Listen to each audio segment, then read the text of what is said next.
Welcome you all. BBMP 2025 NHK question paper 21ರಿಂದ 30 questions. The reduction in project time normally results. Okay, project ಟೈಮನ್ನು ಕಡಿಮೆ ಮಾಡ್ತಿದ್ದಾನೆ, ಚಲೋ ಅಲ್ಲ? ಪ್ರೊಜೆಕ್ಟ್ ಟೈಮ್ ಕಡಿಮೆ ಮಾಡ್ತಿದ್ದಾನೆ ಅಂತಂದ್ರೆ ಅರ್ಥ ಏನು? ನೀವು ಇದನ್ನ ಬೈಹಾಟ್ ಹಾಕಿದ್ರಿ ಅಂತಂದ್ರೆ ಡೈರೆಕ್ಟ್ ಆಗಿ ಸರ್ಚ್ ಮಾಡ್ತೀವಿ. ನಾ ಏನು ಮಾಡ್ತೀನಿ ಅಂದ್ರೆ ಡೈರೆಕ್ಟ್ ಸರ್ಚ್ ಏನು ಮಾಡ್ತೀನಿ ಅಂದ್ರೆ ಪ್ರೊಜೆಕ್ಟ್ ಟೈಮ್ ಕಡಿಮೆ ಐತೆ ಅಂತಂದ್ರೆ ಇಂಡೈರೆಕ್ಟ್ ಕಾಸ್ಟ್ ಡಿಕ್ರೀಸ್ ಆಗಿರ್ತೈತಿ. ಇಂಡೈರೆಕ್ಟ್ ಕಾಸ್ಟ್ ಡಿಕ್ರೀಸ್ ಎಲ್ಲೆಲ್ಲ ಹುಡ್ಕೊಂತ ಹೋಗ್ತೀನಿ. Indirect cost decreasing direct cost ಅಂತ ತಪ್ಪು. ಇನ್ಕ್ರೀಸಿಂಗ್ ಡೈರೆಕ್ಟ್ ಕಾಸ್ಟ್ ನನಗೆ ಡೈರೆಕ್ಟ್ ಬೇಕಾಗಿಲ್ಲ, ನನಗೆ ಇಂಡೈರೆಕ್ಟ್ ಕಾಸ್ಟ್ ಡಿಕ್ರೀಸಿಂಗ್. ಓಕೆ, ಇದು ಒಂದು ಆಪ್ಷನ್ ಕರೆಕ್ಟ್ ಅನ್ಸಕತ್ತದ. ಇಲ್ಲೊಂದು ಡಿಕ್ರೀಸಿಂಗ್ ಇಂಡೈರೆಕ್ಟ್ ಕಾಸ್ಟ್, ಇದೊಂದು ಕರೆಕ್ಟ್ ಅನ್ಸಕತ್ತದ. But direct cost indirect cost inversely ಇರೋ ಚಾನ್ಸಸ್ ಇರೋದ್ರಿಂದ ಇದನ್ನ ಕಾಟಾಕೊಂತೀನಿ, ಇಲ್ಲಿ ಬರ್ತೀನಿ, ಇದನ್ನ ತಿಳಿಸ್ಕೊಡ್ತೀನಿ ನಿಮ್ಗೆ ಯಾಕಂತ. Increasing direct cost, decreasing indirect cost ಅಂತ. ಪ್ರೊಜೆಕ್ಟ್ ಟೈಮ್ ಕಡಿಮೆ ಆಗತ್ತದ ಅಂದ್ರೆ ಚಲೋ ಆಗತ್ತದ ಅಂದ್ರೆ ಜಾಸ್ತಿ ರೊಕ್ಕ ಖರ್ಚು ಮಾಡ್ತೀವಿ. ಎಂತ ಜಾಸ್ತಿ ರೊಕ್ಕ ಖರ್ಚು ಮಾಡ್ತೀವಿ ಅಂದ್ರೆ ಡೈರೆಕ್ಟ್ ಕಾಸ್ಟ್ ಯಾವಿರುತ್ತಲ್ಲ ಅವ್ನಿಗೆ ಜಾಸ್ತಿ ದುಡ್ಡು ಖರ್ಚು ಮಾಡ್ತೀವಿ. Therefore increasing direct cost, decreasing indirect cost. ಇವು ಸ್ವಲ್ಪ ಡೆಫಿನೇಷನ್ ತಿಳ್ಕೊಬೇಕು ಈಗ ನೀವು. ಎಲ್ಲವನ್ನೂ ನಾನು ಇಲ್ಲೇ ಹೇಳಕ್ಕಾಗಂಗಿಲ್ಲ. ಈ ಕ್ವಶನ್ಗೆ ಆನ್ಸರ್ ಎರಡೈತೆ. Castigliano's theorem can be used in the following cases to determine the displacement of complicated structures. Correct ಅದ? ಕಾಂಪ್ಲಿಕೇಟೆಡ್ ಸ್ಟ್ರಕ್ಚರ್ಸ್ಗೆ ಡಿಸ್ಪ್ಲೇಸ್ಮೆಂಟ್ಸ್ ಅನ್ನು ಕಂಡುಹಿಡಿಯುವ, ಡಿಸ್ಪ್ಲೇಸ್ಮೆಂಟ್ ಕಂಡುಹಿಡ್ಕೋಬಹುದು. To find the deflection of beam, correct, due to shearing and bending, if the total shear strain energy due to shearing force and bending force is known, correct. To find the deflection of curved beam, ಸ್ವಲ್ಪ modification ಮಾಡಿ use ಮಾಡ್ತಾರ. therefore all the above is the correct answer. ಓಕೆನಾ? Next direct question ಅಂದ್ರೆ strain energy caused by the bending moment. Caused by the bending moment. ನಾನು ನಿಮ್ಗೆ ಇನ್ನೊಂದು question ಏನ್ ಹೇಳ್ತೀನಿ ಅಂದ್ರೆ, ಗೊತ್ತಿಲ್ಲದ ಹುಡುಗರು ಏನಂತಾರೆ, ಓದಿದ ಹುಡುಗರು ಆದ್ರೆ ಏನ್ ಮಾಡ್ತಾರೆ ಅಂದ್ರೆ ಡೈರೆಕ್ಟ್ ಆಗಿ ಇದನ್ನ ಟಿಕ್ ಮಾಡಿ ಬಂದ್ಬಿಡ್ತಾರೆ. ಓದ್ಲಾರ್ದ ಹುಡುಗರು ನೀವು ಏನ್ ಮಾಡ್ಬೇಕಂತಂದ್ರೆ ಸ್ವಲ್ಪ ಓದಿರ್ಬೇಕು. ಒಂದು ಮಿನಿಮಮ್ ಒಂದು ಸ್ವಲ್ಪ ಅಲ್ಲೇ ಇಲ್ಲಿ ಒಂದು ಸ್ವಲ್ಪ ಅಲ್ಲಿ ಇಲ್ಲಿ ಆಯ್ಕೊಂಡು ತಿಂದಿರ್ಬೇಕು. ಸಿವಿಲ್ ಇಂಜಿನಿಯರಿಂಗ್ ಪೂರಾ ಊಟ ಮಾಡ್ಲಿಕ್ಕೆ ಮಾಡಲಿಲ್ಲ, ಅಲ್ಲಿ ಇಲ್ಲೇ ಆಯ್ಕೊಂಡು ತಿಂದಿರ್ಬೇಕು. ಅಂಥವ್ರು ಏನ್ ಮಾಡ್ಬೋದು ಅಂದ್ರೆ ಇದನ್ನ ಕ್ಯಾನ್ಸಲ್ ಮಾಡ್ಬಿಡ್ಬೇಕು. ಸ್ಟ್ರೈನ್ ಎನರ್ಜಿ ಒಳಗಡೆ ಯಾವಾಗಲೂ ಕೆಳಗಡೆ 3i ಬರಂಗಿಲ್ಲ, ಕ್ಯಾನ್ಸಲ್ ಆಗ್ಬಿಡುತ್ತೆ. ಆಯ್ತಾ? ಸ್ಟ್ರೈನ್ ಎನರ್ಜಿ ಅಂದಿನಿ ಅಂತಂದ್ಮೇಲೆ ಎಂ ಯಾವಾಗಲೂ ಏನಿರ್ತೈತಿ, ಸ್ಕ್ವೇರ್ ಇರ್ತದ. ಎಫ್ ಇತ್ತಂದ್ರೂ ಸ್ಕ್ವೇರ್ ಇರ್ತದ, ಸಿಗ್ಮಾ ಇದ್ರು ಸ್ಕ್ವೇರ್ ಇರ್ತದ, ಟೋ ಇದ್ರು ಸ್ಕ್ವೇರ್ ಇರ್ತದ. ಸ್ಟ್ರೈನ್ ಎನರ್ಜಿ ಒಳಗಡೆ ನ್ಯೂಮರೇಟರ್ ಎಲ್ಲ ಸ್ಕ್ವೇರ್ ಇರ್ತಾವ. ದೇರ್ಫೋರ್ ಇದು ತಪ್ಪ ಆನ್ಸರ್ ಅಂತ ತೆಗೆದಾಕ್ಬಿಡು. ಈಗ ಎರಡು ಆಪ್ಷನ್ ಬರ್ತದೆ, ಎಂ ಸ್ಕ್ವೇರ್ ಬೈ ಇಐ ಮತ್ತು M square by 2ei. Okay, strain ಆಯ್ಕೊಂಡು ತಿಂದಿರ್ಬೇಕಲ್ಲ, ಅಲ್ಲಿ ಸ್ವಲ್ಪ ಓದಿರ್ಬೇಕಲ್ಲ, ಹಾಗಾಗಿ ಎಂ ಸ್ಕ್ವೇರ್ ಬೈ 2 ಹಾಫ್ ಅಂತ ಹೇಳಿ ಆಲ್ರೆಡಿ ಒಂದು ಪ್ರೀವಿಯಸ್ ವಿಡಿಯೋದೊಳಗೆ ಹೇಳಿದ್ದೀನಿ ಹಾಫ್ ಅಂತೇಳಿ. ದೇರ್ಫೋರ್ ಇದು ಕರೆಕ್ಟ್ ಆಗಿಬಿಡ್ತದೆ. ಇಲ್ಲಿ ಸ್ವಲ್ಪ ಕನ್ಫ್ಯೂಸ್ ಇರ್ತದೆ. ಕ್ಯಾಸ್ಟಿಗ್ಲಿನೋ ಏನಾದ್ರು ಇದನ್ನ ಯೂಸ್ ಮಾಡಿದ್ದ ಅಂತಂದ್ರೆ ಏನ್ ಮಾಡ್ತಾನೆ ಗೊತ್ತಾ, M capital M small M divided by EI ಮಾಡ್ತಾನೆ. ಅಲ್ಲಿ 2ei ಬರಂಗಿಲ್ಲ. ಈ ಎಮ್ ಅನ್ನ ಸೈಡ್ಗೆ ಇಡ್ತಾನೆ, ಸೈಡ್ಗೆ ಇಟ್ಟು ಹಿಂಗೆ ಬರ್ಕೊಂಡಿರ್ತಾನೆ. ಅಂದ್ರೆ ಅದ್ರ ಅರ್ಥ ಏನಂದ್ರೆ ಅವ್ರು ಡಿಫ್ರೆನ್ಶಿಯೇಟ್ ಮಾಡಿರ್ತಾನೆ. ಎಂ ಸ್ಕ್ವೇರ್ ಡಿಫ್ರೆನ್ಶಿಯೇಟ್ ಮಾಡಿದ್ರೆ ಏನ್ ಬರುತ್ತೆ, 2m ಇಂಟು ಡೋ M DM divided by 2ei. ನೋಡು, ಕ್ಯಾಸ್ಟಿಗ್ಲಿನೋ ಏನ್ ಮಾಡಿದ ಅಂತಂದ್ರೆ ಒರಿಜಿನಲ್ ಇಕ್ವೇಶನ್ ಅನ್ನೋದು ನ್ಯೂಮರೇಟರ್ನ ಡಿಫ್ರೆನ್ಶಿಯೇಟ್ ಮಾಡಿದ್ರಿಂದ 2 ಕ್ಯಾನ್ಸಲ್ ಆಗಿ ನ್ಯೂಮರೇಟರ್ ಒಳಗಡೆ 2 ಬಂದಿಲ್ಲ. ನ್ಯೂಮರೇಟರ್ ಒಳಗಡೆ 2 ಬಂದಿಲ್ಲ ಅಂದ್ರೆ ಮೇಲ್ಗಡೆ ಎಂ ಸ್ಕ್ವೇರ್ ಇರೋ ಅವಶ್ಯಕತೆ ಇಲ್ಲ. ಇದು ಬಹಳ ಡೀಪ್ ಓದಿದ ಹುಡುಗರು ಈ ಎರಡರೊಳಗಡೆ ಏನ್ ಮಾಡ್ತಾರ, ಜಗಳಾಡ್ತಿರ್ತಾರ. ತಿಳಿದ? ಕಡಿಮೆ ಓದಿದ ಹುಡುಗರು ಏನ್ ಮಾಡ್ತಾರ ಅಂತಂದ್ರೆ ಆರಾಮಾಗಿ ಸ್ವಲ್ಪ ಓದ್ಯಾರಪ್ಪ ಅಂತಂದ್ರೆ ಅವ್ರು ಏನ್ ಮಾಡ್ಬೋದು, ಆರಾಮಾಗಿ ಒಂದನ್ನು ಸೆಲೆಕ್ಟ್ ಮಾಡ್ಕೋಬಹುದು. ಹೆಂಗ, ಇದನ್ನ ರಿಜೆಕ್ಟ್ ಮಾಡ್ಕೊಡ್ರಿ. ಕಡಿಮೆ ಓದಿದ ಹುಡುಗರು ಇದನ್ನು ರಿಜೆಕ್ಟ್ ಮಾಡ್ಕೊಡ್ರಿ. ಇವೆರಡು ಬರ್ತದ. ಸ್ಕ್ವೇರ್ ಅದ ಅಂತಂದ್ಮೇಲೆ ಕೆಳಗಡೆ 2ei ಹಾಫ್ ಅಂತ ಇರ್ತದೆ. ಸ್ಟ್ರೈನ್ ಎನರ್ಜಿ ಹಾಫ್ ಇರೋದ್ರಿಂದ ಇದನ್ನ ನೀವು ಸೆಲೆಕ್ಟ್ ಮಾಡ್ಕೊಂಡ್ಬಿಡ್ತೀವಿ. ಇಲ್ಲಿ ಎಂ ಸ್ಕ್ವೇರ್ ಬೈ ಇಐ ಆಗೋದು ಕನ್ಫ್ಯೂಸ್ ಮಾಡಕ್ ಬಿಟ್ಟ. ನಾವು ಯಾರು ಓದಿದ ಹುಡುಗರು ಕನ್ಫ್ಯೂಸ್ ಮಾಡಕ್ ಡಿವೈಡ್ ಬೈ ಇಐ ಕೊಟ್ಟನ, ಡಿವೈಡ್ ಬೈ 2ei ಕೊಟ್ಟನ. ತಿಳಿತಾ? ಅಂತ ಟೈಮ್ ಒಳಗಡೆ ಕ್ಯಾಸ್ಟಿಗ್ಲಿನೋ ಬಂದಿದ್ದಂದ್ರೆ ಇಲ್ಲಿ ಇರಂಗಿಲ್ಲ, ಇನ್ನೊಂದು ಸ್ಮಾಲ್ ಎಂ ಬರ್ತಾರೆ. M1 M2 ಅಂತಾನು ಬರ್ದಿರ್ಬೋದು. M1 M2 divided by EI ಅದು. ಓಕೆ, 2ei ಅಲ್ಲ, ಅದು 2ei ಅಲ್ಲ. ತಿಳಿತಾ? ಅದನ್ನ ಆಮೇಲೆ ನೋಡ್ಕೊಂಡು. ಬಟ್ ನೀವು ಬೈಹಾಟ್ ಹಾಕಿದ್ರಿ ಅಂತಂದ್ರಂತೂ best M square by 2ei. ತಿಳಿತಾ? ಈ ರೀತಿಯ ಕ್ವಶನ್ಸ್ ಈಗ ನೋಡಿ ನಾ ಏನ್ ಮಾಡಿದೆ ಗೊತ್ತಾ, ಈ 4 ಆಪ್ಷನ್ಸ್ ಒಳಗಡೆ ಈ ಬೇರೆ ಯಾರು ವಿಡಿಯೋ ಮಾಡಕತ್ತಿದ್ರೆ ಅಂತ ತಿಳ್ಕೊ, ಬೇರೆ ವಿಡಿಯೋ ಮಾಡೋರು ಏನ್ ಮಾಡ್ತಾರೆ ಗೊತ್ತಾ, ಈ ಕ್ವಶನ್ ಇದು ಆನ್ಸರ್ ಅಂತ ಹೇಳೇ ಬಿಡ್ತಾರೆ. ನಾ ಇದ್ರೊಳಗೆ ಒದ್ದಾಡ್ತೀನಿ, ಕಿಚಡಿ ಮಾಡಿ ಇಟ್ಬಿಡ್ತೀನಿ. ಅದನ್ನ ಅವ್ನಿಗೆ ಏನಾದ್ರು ಮರಂಗಿಲ್ಲ. ನೀವು M square by 2ei half ಅಂತ ಹೇಳ್ಯಾರ, ಸ್ಕ್ವೇರ್ ಅಂತ ಹೇಳ್ಯಾರ, ಏನ್ ಬಂದ್ರು ಸ್ಕ್ವೇರ್ ಅಂತ ಹೇಳಕತ್ತಾರ, ಕೆಳಗಡೆ 2 ಇರ್ಬೇಕಂತ ಹೇಳ್ಯಾರ ಅಂತಂದ್ಮೇಲೆ 2 ಸತಿ ಹೇಳಿನಿ. ಈಗ ಇದೇ ಕ್ವಶನ್ ಪೇಪರ್ ತಿಳ್ಕೊಂಡ್ರೆ, if the moment m is applied to the hinged end at the hinged end of the prismatic propped cantilever, propped cantilever ಹಾಕು, ಇದು ಇದು ಇದು ಹಿಂಗ ಪ್ರಿಸ್ಮ್ಯಾಟಿಕ್ ಐತಿ. ಓಕೆ, ಪ್ರಿಸ್ಮ್ಯಾಟಿಕ್ ಅದ, ಪ್ರಾಪರ್ ಕ್ಯಾಂಟಿಲಿವರ್ ಇದೆ, ರೈಟ್. ಹಿಂಜ್ ಎಂಡ್ ಒಳಗಡೆ ಏನ್ ಮಾಡೋಣ, ಮೊಮೆಂಟ್ ಎಂ ಅಪ್ಲೈ ಮಾಡಿದ್ರೆ ಈ ಕಡೆ ಏನಾಗ್ತದೆ, ಈ ಕಡೆ ಹಾಫ್ ಆಗ್ತದೆ, m/2 ಬರ್ತದೆ. Okay, therefore this is correct answer. ಓಕೆನಾ?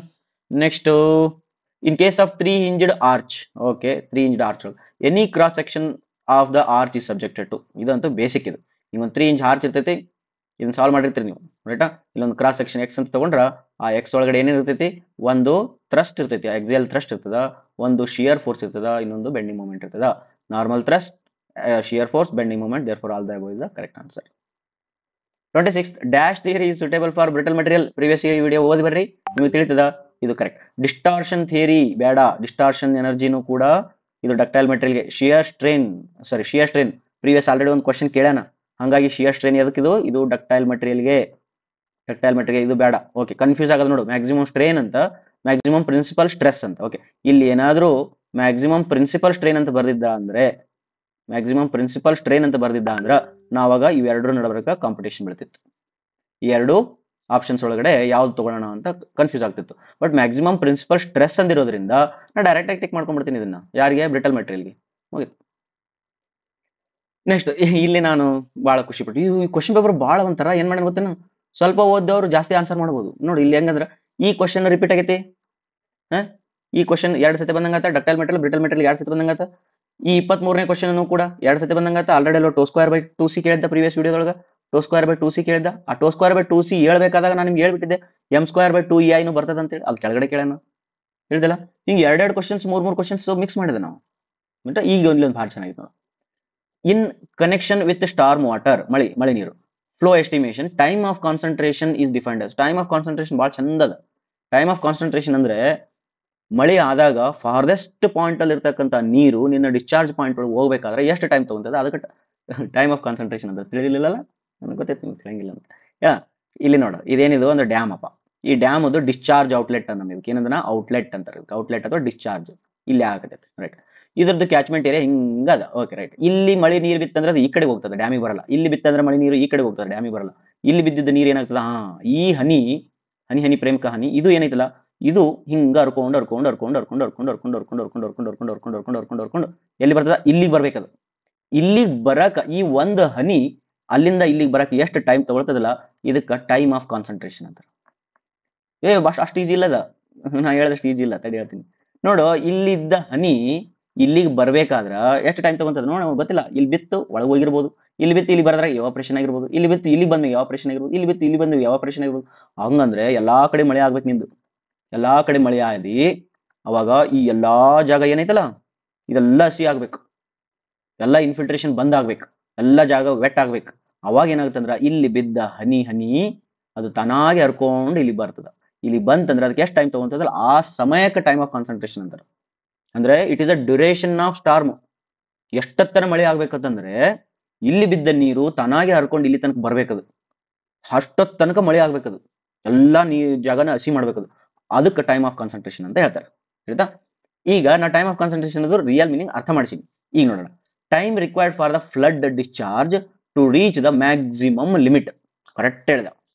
ಡ್ಯೂರೇಷನ್ ಆಫ್ ಸ್ಟಾರ್ಮ್ ಅಂತ ಇಲ್ಲ, ಡ್ಯೂರೇಷನ್ ಆಫ್ ಸ್ಟಾರ್ಮ್ ಇಷ್ಟ ಹೇಳ್ಬಿಟ್ಟು ನಡೆಯಂಗಿಲ್ಲ. ಕರೆಕ್ಟ್ ಇದೆ. Time of concentration is also a duration of storm only. ಮಳೆಯ ಕಾಲಾವಧಿನೇ. ಬಟ್ ಅದು ಸುಮ್ಮ ಹಂಗಷ್ಟೇ ಅಷ್ಟಕ್ಕೆ ಹೇಳ್ಬಿಟ್ರೆ ಮುಗಿಯಂಗಿಲ್ಲ.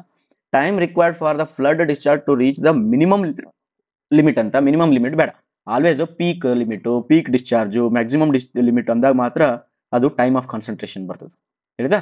ಇಲ್ಲಿ ಓದಿದ್ವಿ, ತಿಳಿತು? ಕೆಳಗೆ ಬಾ, ಇಲ್ಲಿ ಎಷ್ಟು ಚಂದ ಆಯ್ತು. Time of concentration with storm water estimation is generally considered that maximum run off occurs when duration of storm is equal to. Maximum run off ಯಾವಾಗ ಆಗ್ತದ ನೋಡು. ಟೈಮ್ ಆಫ್ ಕಾನ್ಸಂಟ್ರೇಷನ್ 2-3 ಡೆಫಿನೇಷನ್ ಕೊಡ್ತೀನಿ ನಿಮಗೆ.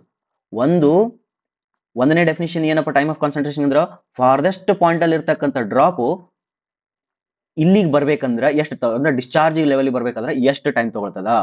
ಫಾರ್ದೆಸ್ಟ್ ಪಾಯಿಂಟ್ ಇಂದ ಬರ್ಕೊಂಡ್ಬಿಡ್ರಿ. Farthest point ಇಂದ this is the time taken to travel the farthest point water droplet to reach outlet.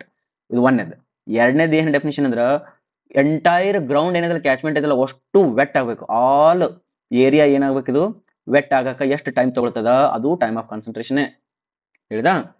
ಮೂರನೇದೇನು ಗೊತ್ತಾ definition time of concentration ಅಂದ್ರೆ ಮ್ಯಾಕ್ಸಿಮಮ್ ಇದನ್ನ ಡಿಸ್ಚಾರ್ಜ್ ಕಾಂಟ್ರಿಬ್ಯೂಟ್ ಆಗ್ಲಿಕ್ಕೆ ಎಷ್ಟು ಮಳೆ ಬೇಕು ನೋಡು. ಮ್ಯಾಕ್ಸಿಮಮ್ ಡಿಸ್ಚಾರ್ಜ್ ಕಾಂಟ್ರಿಬ್ಯೂಟ್ ಆಗ್ಬೇಕಾದ್ರೆ ಎಷ್ಟು ಮಳೆ ಬೇಕು?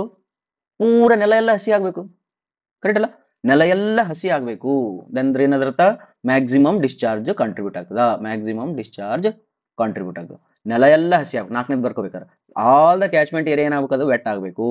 All the catchment area wet ಆತಂದ್ರೆ ಮ್ಯಾಕ್ಸಿಮಮ್ ಡಿಸ್ಚಾರ್ಜ್ ಆಗ್ತದ. ಮ್ಯಾಕ್ಸಿಮಮ್ ಡಿಸ್ಚಾರ್ಜ್ ಆತಂದ್ರೆ ಇಲ್ಲಿ ಬರ್ದಿಲ್ಲ, ಆಲ್ ಏರಿಯಾ ವೆಟ್ ಟೈಮ್ ತಗೊಂಡು ಮತ್ತೆ ಅದರ ಅರ್ಥ ಏನು, ಫಾರ್ದೆಸ್ಟ್ ಪಾಯಿಂಟ್ ಡಿಸ್ಚಾರ್ಜ್ ಪಾಯಿಂಟ್ ಬಂದು ಮುಟ್ತದ. ಇವೆಲ್ಲವಕ್ಕೂ ಏನಂತಾರೆ ಟೈಮ್ ಆಫ್ ಕಾನ್ಸಂಟ್ರೇಷನ್ ಅಂತಾರೆ. ಹಾಗಾಗಿ ಇಲ್ಲಿ the connection with the storm water estimation it is generally considered that the maximum run off occurs when the duration of a storm is equal to time of concentration. ಎಷ್ಟು ಚಂದ ಐತಿ ಹೇಳಿದ. ಇಲ್ಲಿ ನೋಡೋಣ. Activity C follows activity A. Okay, first ನೀವು follows ಅಂದ್ರೆ ಏನಂತ ಅರ್ಥ ಮಾಡ್ಕೋಬೇಕು.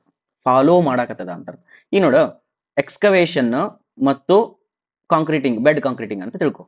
ಯಾವ್ದು ಫಸ್ಟ್ ಯಾವ್ದು second? Excavation first, bed concreting second. Bed concreting follows excavation, ಹೌದಲ್ಲ? ಎಕ್ಸ್ಕವೇಷನ್ ಆದ್ಮೇಲೆ ಬೆಡ್ ಕಾಂಕ್ರೀಟಿಂಗ್ ಬರುತ್ತೆ. ಬಟ್ ಬರೀ ಹೊತ್ತಿನ ಉಲ್ಟಾ ಬರ್ತೀವಿ. ಫಾಲೋ ಅಂತಂದ್ರೆ ಹಿಂದಿಂದ ಫಾಲೋ ಆಗ್ಬೇಕಲ್ಲ. ಐ ಆಮ್ ಫಾಲೋಯಿಂಗ್ ಯು ಅಂತ ನಾನು ಹಿಂದಿಂದ ಹುಡಿಯಿಂದ ಅಡ್ಡಾಡ್ಬೇಕು. ಬಟ್ ಅವ ಹಿಂದಿಂದ ಅಡ್ಡಾಡವ. ಫಾಲೋಸ್ ಅಂದ್ರೆ ಇಲ್ಲಿ ನಮ್ಮ ಆಕ್ಟಿವಿಟಿ ಪಾಯಿಂಟ್ ಒಳಗೆ ಮುಂದಿರ್ತಾರ ಅವರು. ಈಗ C follows B and A, D follows B and A. ನಮ್ಮ ಕ್ವಶನ್ ಏನೈತೆ ನೋಡು, ಸಿ ಫಾಲೋಸ್ ಎ ಅಂತೆ. ಓಕೆ, ಸಿ ಫಾಲೋಸ್ ಎ, ಕರೆಕ್ಟಾ? C follows A, right. Next C A ನ ಫಾಲೋ ಮಾಡಕತ್ತದ. ಎಲ್ಲೈತೆ ಆಪ್ಷನ್? ಸಿ ಎ ನ ಫಾಲೋ ಮಾಡಕತ್ತದ. ಸಿ ಬಿ ನ follow ಮಾಡಕತ್ತದ? ಇಲ್ಲ. Okay, correct. ಇಲ್ಲಿ ಸಿ ಎ ನ ಫಾಲೋ ಮಾಡಕತ್ತದ, ಕರೆಕ್ಟ್. ಇಲ್ಲೊಂದು ರಾಂಗ್ ಹಿಂಗ್ ಉಲ್ಟಾ ಆಗಿ ನೋಡು. ಯಾವಾಗಲೂ ಇಂಥವ್ನು ತೆಗೆದು ಹೋಗುದು ಬಿಡ್ರಿ ಅವ್ನು. ಏನು ಹಿಂಗ್ ರಾಂಗ್ ಆಯ್ತಾ? ಇದು ತಪ್ಪ, ಇದು ಓದಕ್ ಹೋಗ್ಬಿಡ್ರಿ. ಯಾಕ ರಾಂಗ್ ಯಾರೋ ಮಾರ್ಕ್ ಹಾಕ್ಬಿಟ್ಟಾನ. ಹಂಗು ರಿವರ್ಸ್ ಇರಂಗಿಲ್ಲ ಯಾವಾಗಲೂ. ಓಕೆ, ಇಲ್ಲಿ ಬಾ. C follows A. ಇಲ್ಲಿ ಕನ್ಫ್ಯೂಸ್ ಇಡತಕ್ಕಂತ ಆಪ್ಷನ್ ಇದು. ಸಿ ಫಾಲೋಸ್ ಎ ಅಲ್ಲ, ಇದು ಸಿ ಹಿಂದ್ಗಡೆ ಐತಿ, ಬಟ್ ಎ ಮುಂದಿರ್ತೈತಿ activity. Therefore this is wrong ಆಗ್ತಿದೆ. ಎರಡು ರಾಂಗ್ ಅದು. ಈಗ ಮುಂದೆ ಬರೋಣ. D follows activity A and B. A B ಅನ್ನ ಫಾಲೋ ಮಾಡಕತ್ತೈತಿ ಅಂತಂದ್ರ ಡಿ ಏನ್ ಮಾಡಕತ್ತೈತಿ? ಎ ಹಿಂಗ್ ಬಂದ್ ಓಕೆ, ಅಂಡ್ ಹಿಂಗ್ ಬಂದ್ okay, done. D follows A and B.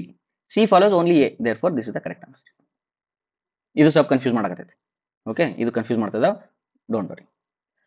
Next ಇದು ಅಂತೂ ನಾನು ನಿಮಗೆ ಕನ್ಸ್ಟ್ರಕ್ಷನ್ ಪ್ರಾಜೆಕ್ಟ್ ಮ್ಯಾನೇಜ್ಮೆಂಟ್ ಹೇಳ್ಬೇಕಾದಾಗ, ಗೇಟ್ ಕ್ಲಾಸ್ ಹೇಳ್ಬೇಕಾದಾಗ ಕನ್ಸ್ಟ್ರಕ್ಷನ್ ಪ್ರಾಜೆಕ್ಟ್ ಮ್ಯಾನೇಜ್ಮೆಂಟ್ ಸಬ್ಜೆಕ್ಟ್ ತೆಗೆದ ತಕ್ಷಣ ಹುಡುಗರಿಗೆ ಏನ್ ಹೇಳ್ತೀನಿ ಅಂದ್ರೆ, ಬರ್ಕೊಂಡು ಬಿಡ್ರಿ ನನ್ನ ಹೆಸರಲ್ಲಿ ಫಿಕ್ಸ್ ಕ್ವಶನ್ಸ್ ಅಂತ ಹೇಳಿ.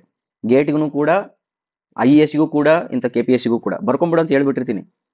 ಅದನ್ನ ಕೇಳಿದ್ರೆ ಉದ್ದಾರ ಆಗಿರ್ತೀರಿ. ಇಲ್ಲಿ ಕೊಟ್ಟ ನೋಡು ಏನಂತ, ಮೋಸ್ಟ್ ಆಪ್ಟಿಮಿಸ್ಟಿಕ್ ಟೈಮ್ ಕೊಟ್ಟಿರ್ತಾನ, ಮೋಸ್ಟ್ ಲೈಕ್ಲಿ ಟೈಮ್ ಕೊಟ್ಟಿರ್ತಾನ, ಪೆಸಿಮಿಸ್ಟಿಕ್ ಟೈಮ್ ಕೊಟ್ಟಿರ್ತಾನ.